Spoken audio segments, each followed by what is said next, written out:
আপুনি জানেনে, এটা ভুল সিদ্ধান্ত মাত্ৰ এবাৰ টেষ্ট কৰি চাওঁ বুলি কোৱা এটা বাক্য, এই বাক্যই জীৱন সলনি কৰি দিব পাৰে। বেয়া হেবিট এটা চিৰকাললৈ গঢ় দিব পাৰে। এজনী ছোৱালী বা এজন ল'ৰা যি যোৱাকালিলৈ আপোনাৰ বুকুৰ মাজত শুই আছিল, আজি দিনত সি বা তাই নিজৰ দুখ লুকুৱাই নিশা কান্দিবলগীয়া হৈছে।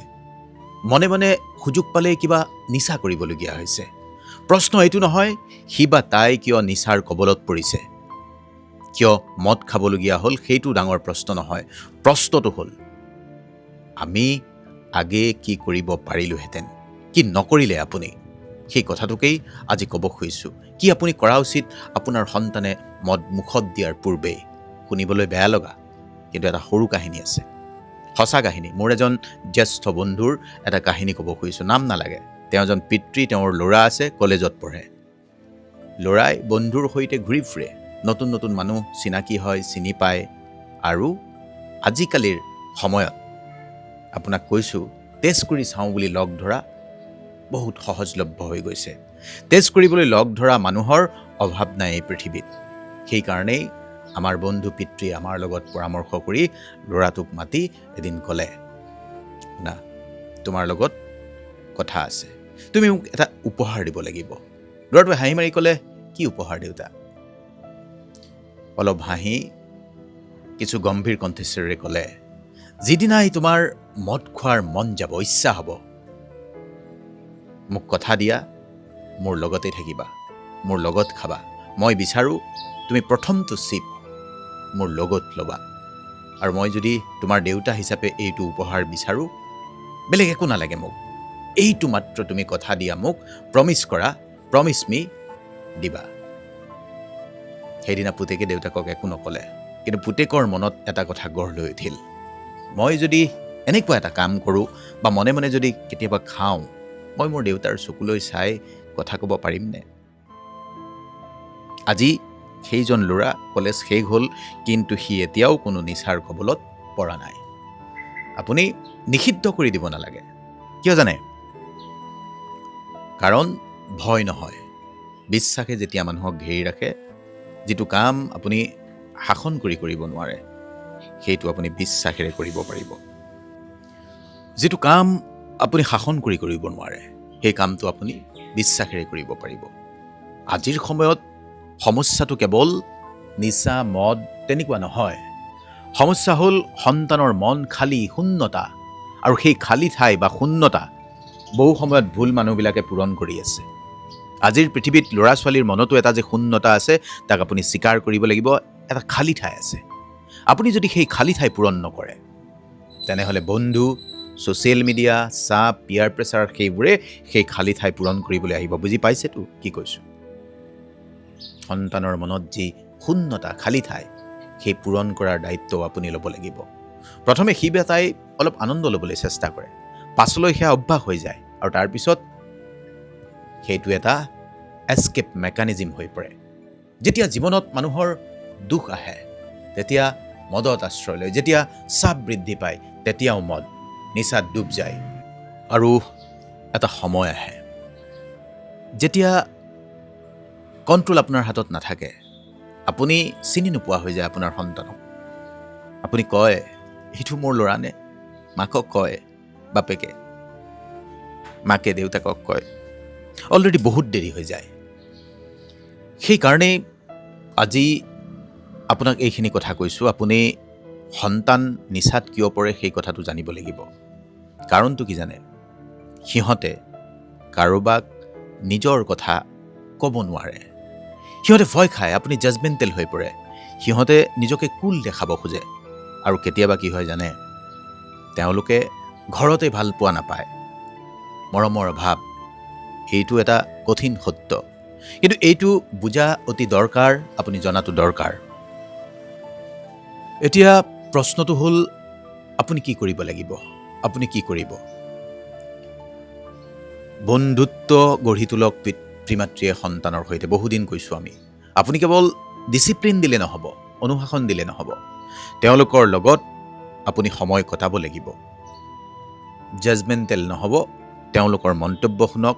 তেওঁলোকে ভুল কৰিলে প্ৰথমে বুজিবলৈ চেষ্টা কৰক ক'ত ভুল হৈ আছে।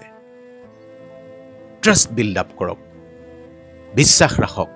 যেনে সেই আমাৰ জ্যেষ্ঠ বন্ধু পিতৃজনে যিটো কৰিলে, বিশ্বাস, একো জোৰ কৰা নাই, কিন্তু এটা ইম'চনেল বণ্ডিং গঢ়ি তুলিছে ল'ৰাৰ সৈতে।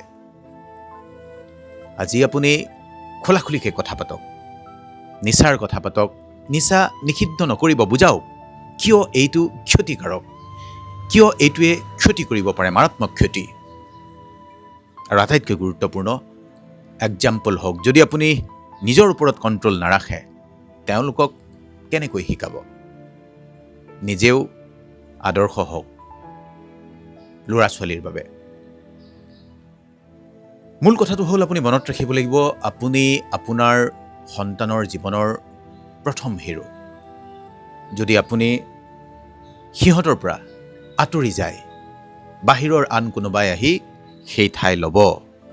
সেইকাৰণে সন্তানৰ লগত থাকিব লাগিব। আৰু বাহিৰৰ যি মানুহ লগ পায়, সকলো মানুহ যে ভাল নহয়, শেহতীয়া ঘটনাবিলাকত দেখিলে, কাৰো নাম নকওঁ।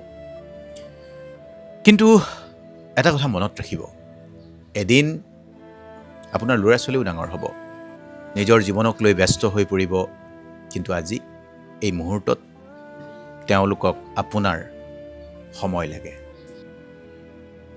আজি আপুনি তেওঁলোকৰ লগত বহক, কথা পাতক মুকলিকৈ, তেওঁলোকৰ বন্ধু হ'বলৈ চেষ্টা কৰক। প্ৰথমে অলপ অসজা লাগিব পাৰে, নিচা বন্ধ কৰিবলৈ বহুত দেৰি লাগে, কিন্তু নিচা আৰম্ভ হ'বলৈ এটা মাত্ৰ টেষ্ট কৰি চোৱাৰ বাসনাই যথেষ্ট। সেই কথাটো আপুনি বুজি লওক। আজি আপোনাকে কৈছোঁ, আজি যদি আপুনি এজন পিতৃ বা এগৰাকী মাতৃ হিচাপে আজি এই কামখিনি আৰম্ভ নকৰে, বহুত দেৰি হৈ যাব। আজি আপোনাৰ ল'ৰা ছোৱালীৰ লগত আপুনি বহিব লাগিব, এটা প্ৰশ্ন সুধিব লাগিব, তুমি মোক কিমান বিশ্বাস কৰা? সোধক এই প্ৰশ্নটো। আৰু মনত ৰাখিব, ল'ৰা ছোৱালীক আপুনি বচাব যদি খুজিছে, আগেই বচাব লাগিব, পিছত নহ'ব। আপোনালোকক আজি আপোনাৰ সন্তানক আপুনি নিয়ন্ত্ৰণ কৰিব নোৱাৰে, কিন্তু বিশ্বাস অৰ্জন কৰিব পৰা পৰিৱেশ আছে। আপুনি তেওঁলোকৰ লগত কানেকশ্যন গঢ়িব লাগিব, কানেকশ্যন গঢ়িব পাৰিব। তেওঁলোকৰ লগত বহিব, তেওঁলোকৰ সৈতে মুকলিমূৰীয়াকৈ কথা পাতিব, তেওঁলোকৰ কথা শুনিব, তেওঁলোকৰ প্ৰতি জাজমেণ্টেল নহ'ব। এই মোৰ ল'ৰাটো এনেকুৱাই, ছোৱালীজনী এনেকুৱাই। যদি তেওঁলোকে আপোনাক নুবুজে, আপুনি যদি তেওঁলোকক নুবুজে, বাহিৰত কোনোবাই সিহঁতক বুজাটো বিচাৰিব। আৰু সেইটোৱে আৰম্ভণি। ঘৰখনত যদি এনেকুৱা হয় যে মোকচোন ঘৰখনত কোনেও বুজিয়ে নাপায়, কোনেও মোক আদৰেই নকৰে, কোনেও মোৰ সমস্যাটো অনুভৱ নকৰে, এনেকুৱা এটা ভাৱ যদি লয়, বাহিৰত বেলেগ মানুহ বিচাৰিব, যাৰ পৰা অলপ বুজাটো বিচাৰিব, যাৰ পৰা অলপ সমমৰ্মিতা বিচাৰিব। সেই কথাটোৱেই হৈ আছে বহুতৰ ক্ষেত্ৰত।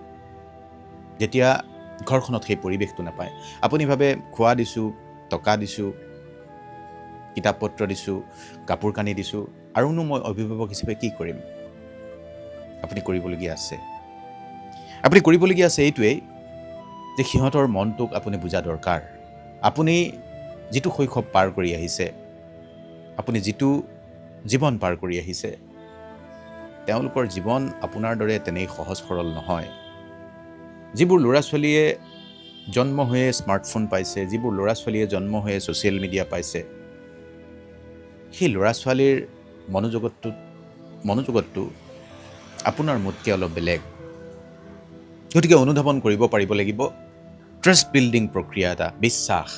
যিকোনো কাম হ'লে, যিকোনো ঘটনা হ'লে আপোনাক যাতে মুকলিমূৰীয়াকৈ ক'ব পাৰে, তেনেকুৱা এটা পৰিৱেশ আপুনি গঢ়ক।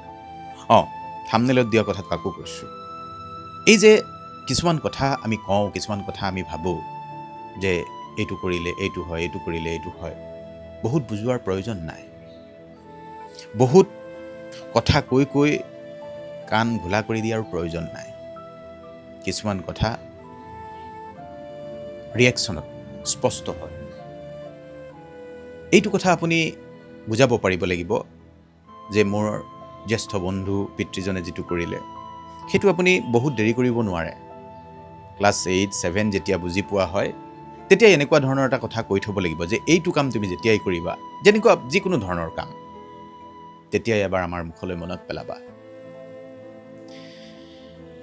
বাকী বহুখিনি কথাই ক'লোঁ, বহুখিনি কথা আপোনাৰ হয়তো আপত্তিও থাকিব পাৰে। কথাবোৰ ভাবি চিন্তি ল'ব, আৰু একেটা ভিডিঅ'ত গোটেইখিনি কোৱা সম্ভৱ নহয়। কেনেকুৱা বিষয় লৈ কথাবিলাক পতা উচিত আজি কমেণ্ট কৰি জনাব। আপোনাৰো ভাল হ'ব, আপোনাৰ সন্তানৰো ভাল হ'ব।